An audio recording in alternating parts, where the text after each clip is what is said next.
that's a long answer, but I think the shortest one I can give is I worked in a few different jobs and I didn't really love them. And we had somebody come in to talk about private equity when I was in university, and that seemed really interesting. And so then I just kind of focused on venture capital and private equity, and it took a few years to get into it, but changing my own job titles at jobs I didn't like to analyst to make it look like I was more approachable for that job. I would say that I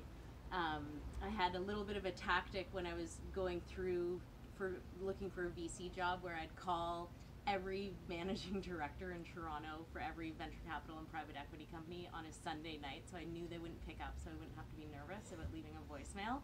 And then I'd send them my resume and then call them and leave them a voicemail. So I essentially stalked them. And then I went out for coffee with a whole bunch of people, and the managing director usually wouldn't go for a coffee with me, but they'd give my resume to somebody else, and then they'd have to go for a coffee with me because it came from the managing director. So I kind of hacked the system a little bit, and then over time I kind of knew all the players, and I could talk a little bit more intelligently about the industry, and I think people thought I knew more than I did.